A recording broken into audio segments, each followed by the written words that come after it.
Well, what's going on today? It looks like the European Union is not a big fan of predatory practices against children in video games, right? Shocker. I mean, you ever heard of the idea of FOMO or fear of missing out? Sounds like a great tool to use. Anyways, so yeah, I came across this a few days ago, or at least a bit ago, and I was gonna cover it, but I had a different video I was gonna do. But I said, you know what, let me come back and do this because it actually tied into something else I was going to cover about a month ago. So here we are talking about this. So essentially, if you just want a quick summary, yes, the European Union is not a big fan of children being in stuff like FOMO and spending money on in-game currencies, and me personally, I'm not a big fan of in-game currencies either, but that's just the world we live in today. So now, as a gamer, you're probably thinking, well, it's been standard for a while, DLC packs and this and that, but what could be so bad, okay? What's wrong with the children buying a little something for themselves? And to that I say, children are probably the most impressionable people you can probably ever come across. Now, children aren't stupid, but children are also, they don't use their brains entirely. However, I do want to preface this though before we go into the whole video. I think that parents should really be the ones, keeping their children away from spending habits. While I'm not a big fan of big companies, I believe that it's really a lot on the parents to really be involved in the child's life and know what they're engaging in. Now, of course, you can't be 100% present in every single aspect, but it's just something that I feel like, instead of giving the child the iPad, maybe you should give the child something to read or whatever. But I'm not a parent, okay? I don't know. But anyways, so we're just going to jump into it now. And it says here, Commission and national authorities take action to protect children from harmful practices in video games. And it says here, coordinated enforcement action against Star Stable Entertainment AB. Following a complaint by the Swedish Consumers Association, the CPC network, coordinated by the Commission, has launched a coordinated action requested Star Stable Entertainment AB to provide information on commercial practices that children encounter in their game, Star Stable Online. The CPC network's assessment of the reply provided by the company identified a number of practices that violate EU consumer protection legislation and that could be particularly harmful to children, such as direct appeals to children in the advertisements, the use of pressuring techniques such as purchases through time-limited practices, a lack of clear and transparent information, failure by the company to ensure that the influencers promoting their products clearly disclose commercial content and do not unduly influence children in their marketing techniques. Star Stable Entertainment AB has now 1 month to provide a written response addressing the issues highlighted in the CPC network's common position and to propose commitments to remedy them. With this action, the CPC network emphasizes the need for video games and their commercial practice to be adapted to children and to not exploit their vulnerabilities. Now, I do want to preface by saying that I'm going to be honest with y'all. When I was a kid, the whole idea of limited toys or limited edition stuff has been around probably since the dawn of time. It's not even close. Like, for example, here I'm gonna pull up an old commercial for you. Actually, wait, I gotta be careful with old commercials. But it's here. I'm gonna give you a little snippet of an old commercial that it's gonna be picked at random. But yeah, I want you to analyze it in your head as we get through this video. So just watch this. New sets from the Lego Movie.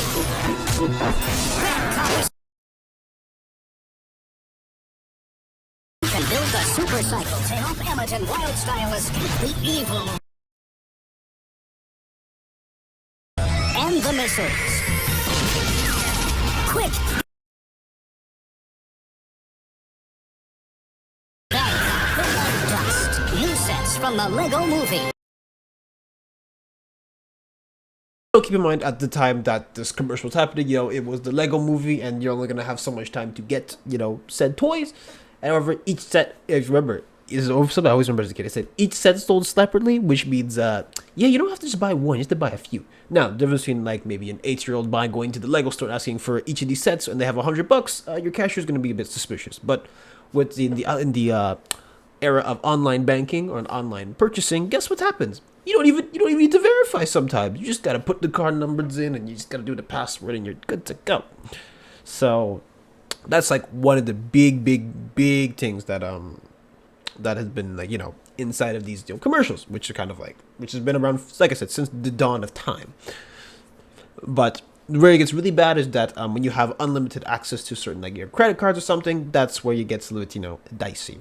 And so moving along, we have here the key principles for trustworthy online gaming environments. So it says here the CPC, coordinated by the European Commission, is publishing a set of guidelines today to promote transparency and fairness in the online gaming industry's use of virtual currencies. The key principles outline the minimum requirements for the purchase and use of virtual currencies, including clear and transparent pricing and pre-contractual information, avoiding practices hiding the cost of in-game digital content and services, as well as practices forcing consumers to purchase virtual currency, respect of consumers' right of withdrawal, and respecting consumer vulnerabilities, in particular when it comes to children.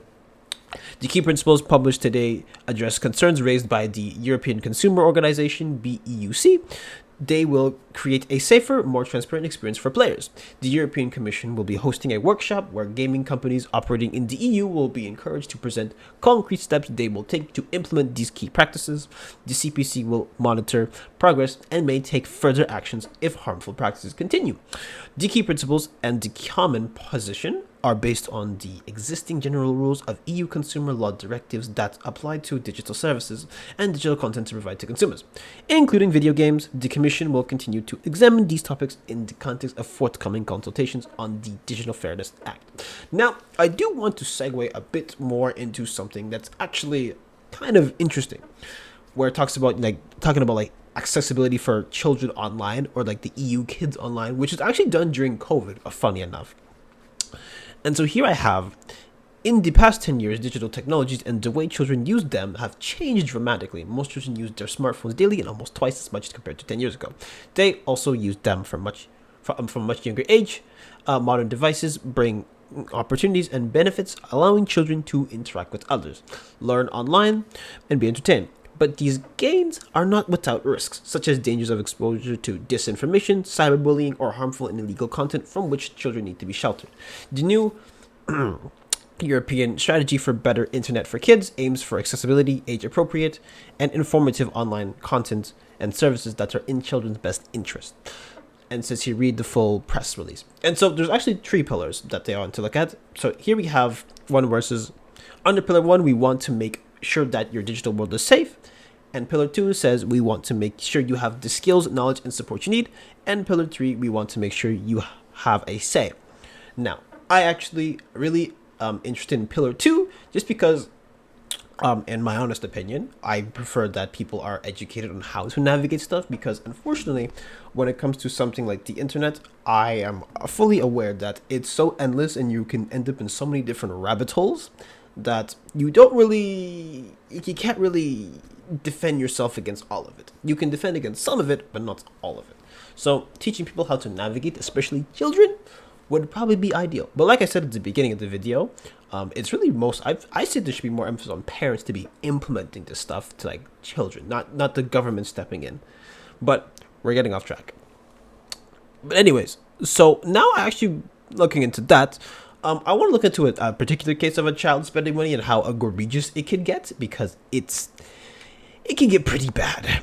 So this is one about a child in the UK actually spending their parents' money on the Apple Store. And so here I have, our 8-year-old daughter has, unbeknown to us, managed to spend over £8,500 over 90 days on the Apple Store. We did not realize that our HSBC debit card had somehow been linked to her iPhone and had no idea that she could spend so easily. She was not aware that the money she was spending was real money. She has been sending money to YouTube channels, and the YouTubers have then befriended her on Roblox in an attempt to make more money from our child. To me, this is financial grooming. HSBC did not once alert us to these suspicious transactions. Apple initially rejected our claim for a refund, then on appeal agreed to refund only 2 payments totaling £60 because they were unauthorized purchases by a minor, even though the others were made in the same circumstances. We are desperate. Name and location withheld. So this is just a very minor case of what happened, but it just highlights that if you give somebody unlimited access and they think they're just buying stuff over and over and over again, it's like, okay, I'm going to buy this. I'm going to buy this. And the most disgusting part about this case is the fact that YouTubers befriended her on Roblox for them to get more money because you didn't know she was paying it, which is kind of insane to me. So that's just an example of what can happen. Now, I want you to take, for example, here, remember the toy commercial we watched? So take that and apply that to maybe a Fortnite Battle Pass skin or something, or a Fortnite skin. You have limited, I don't know, Optimus Prime. Imagine somebody who has unlimited access say, oh, I want this Optimus Prime skin. Oh, I want Starscream. Oh, I want Sonic. Or I want Batman, or whatever the case might be.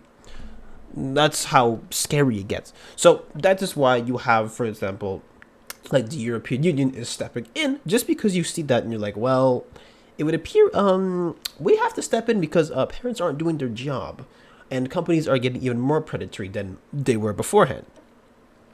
And so, moving along in the story, it says here that Roblox and other online gaming services, meanwhile, allow users to pay real money for virtual merch and privileges.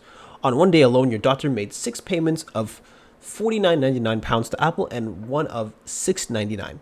You sent me a screenshot of a YouTuber pulling up your daughter's online profile on a live video to see who was spending so much money. Her profile photo clearly showed a young child. In another video, a YouTuber offered to add her as a friend on Roblox if she paid out more. Wow, truly degenerate behavior, Jesus. When I contacted the company, it instantly decided, much to my surprise, to refund the entire amount. The money was paid the following day. It told me it does not comment on individual cases, but assured me an advisor would call you and guide you through safeguards to prevent this happening again. HSBC said its controls are designed to balance security and convenience and consumer demands, and that your mobile banking app and mailed statements should have alerted you, which indeed they should. As for Roblox and YouTube, the former said that it does not impose spending limits on children's accounts because it's up to parents to supervise their on-screen activity, but it does not have tools to help parents manage their child's account remotely. It says it can't be refund payments made via third parties such as Apple. YouTube said there were daily purchase limits on Super Chat and that a refund could be requested if the charge was unauthorized or accidental. If purchases are made through an Apple account or device, refunds have to be applied for through Apple. It went on to say that if it is discovered that an account holder is under 13 and using YouTube without parental supervision, the account is closed. There are 3 levels of control which can be used by parents to limit what preteen and teen children can see. Now that was quite a mouthful to take in, but to just give you a very condensed summary of that, especially when you look at particularly live service games, and when I say live service, that just means a game that's ongoing, for instance, like Fortnite or Roblox, as previously mentioned. These are games that are always updating at all times, and so they have something that's like a premium currency. So in Roblox, in this case, it's Robux. So actually, let's take a look at Roblox and see what you could get. So based from what I remember when I used to play Roblox like years ago, you would pay for Robux, and then that would give you premium access to maybe server perks, or sometimes you would get like costumes through that. And so people would eventually pay for that to, get their stuff. Because some games you have to pay to win to get to them. Some games they give you all your tool sets in there. It just depends. But Roblox gives you the freedom to kind of explore how you want. So as you're seeing in the video right now, sometimes you get payments up to up to $200 Canadian, which is quite a lot indeed. But you see what happened. So now, of course, I have the sense of mind to not want to pay $200 for a currency that I'm not really going to use. And remind you that in-game currencies have no value outside of their dedicated purpose. Which is kind of why, like, for example, loot boxes, for instance, were very controversial at the time. Because loot boxes, you're paying for in-game currency, but you're also paying to gamble for the chance to get something good in a game that you cannot use elsewhere.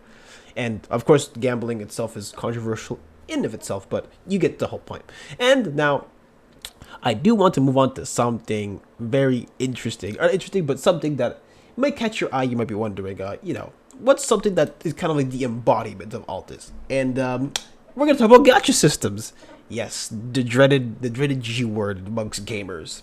But essentially, the reason why I say gacha games or gacha systems are like the epitome of this is because you not only do you pay for premium currency, you pay premium currency for a chance, not only in a loot box, but for a chance to get maybe a character or a weapon or something, and that helps you significantly clear content much easier.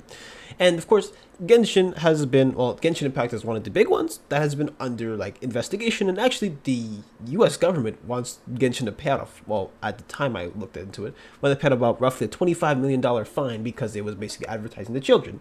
And it's tied to stuff like, their mascot appeals to children, the whole FOMO aspect, and they even actually reference SS Sniper Wolf. Yes, she's involved in that too. So just let you take a look, because this is an idea that I want you to take home. So remember when we did the toy commercial? I want you to apply that same line of thinking towards this as well. There are two new characters, Eula and Yanfei, and welcome back Zhongli. He's back to Genshin Impact, so if you didn't get him the first time around, now you can. He's a 5-star rank and specializes in crowd control. We got Wise Innocence Yanfei. She's available to wish starting now. And of course, she's a pyro user. Got them fire attacks. Then we got Dance of the Shimmering Wave Eula. She's a new cryo character. Eula enters the fray, and she's available to wish mid-May. So as you are aware, Sniper Wolf has a younger fan base. So I want you to imagine how that, adds up. YouTuber you watch plays this game, they advertise it, characters look cool, look cute, whatever, and then, oh wait, let me try it out, and I want to spend money on to get this character. So here is that. Now, I'm not going to actually read the summary case for you guys. However, if you do want to read it, I'll post it, here. So if you want to pause and read it, you can. But yeah, just to say the same stuff that I mentioned earlier when it comes to predatory practices, it happens here as well. So yeah, so the US government was not very happy about that whole case. And when it comes to like video games and stuff, I am always of the mindset that you should pay what you get, or pay for what you get. That's why, me personally, that's why I like a good little experience. You pay, well, for me, I pay $90. I get a full game. It's a full package. Don't have to get anything else. That's it. You pay for what you own. That's why I also prefer physical media, because guess what? With physical media, I can also, I own it instead of a license. But also, I also will say that live service games do have their place, and a live service can be done well. For instance, like Marvel Rivals, which literally came out not that long ago, has been killing it. Why? They're pretty generous with their skins. They give you pretty much fun gameplay. They add different stuff to it, and that's a pretty well done live service game. Now it needs to fix some driver issues, but we're not gonna get too technical here. But you get the point. Anyways, so yeah, that's kind of what it is. And so I'm actually very curious how it's going to be implemented and how there's going to be workarounds for this, because with stuff like a gacha system, you kind of can't really hide what you're doing. But maybe in the case of a loot box, maybe companies get a bit more creative. Who knows? Who knows? But anyways, yeah. So in my opinion, like I really said earlier, I really want to really hammer this home. But my parents really should be taking a bit more active role when it comes to stuff like your banking information and stuff like what your child sees. And then, because whenever governments intervene, sometimes they can actually step over the line. We took a look at Australia banning social media a while ago, and I was not the biggest fan of that, because, well, banning social media doesn't really work, because people are going to find a work around it anyway. So what should be done is promoting stuff like awareness, or promoting stuff like, I don't know, programs in school, just making people more educated. That's the first step I would honestly take. But yeah, so like I said, I'm going to be following this case a bit closely, because I am genuinely curious on how it's going to work. Because honestly, I never was a fan of loot boxes to begin with. I don't like the idea of gambling in a video game, especially if it's for cosmetics. That's really dumb. But here we are. So anyways, yeah, so if you thought this video was informational, or you enjoyed this type of video, you want to see a follow-up in the future, make sure you like, comment, subscribe, and follow my socials down in the description below. But yeah, no, just just be mindful, guys. That's all I can really tell you, and don't spend money you don't have to. See ya.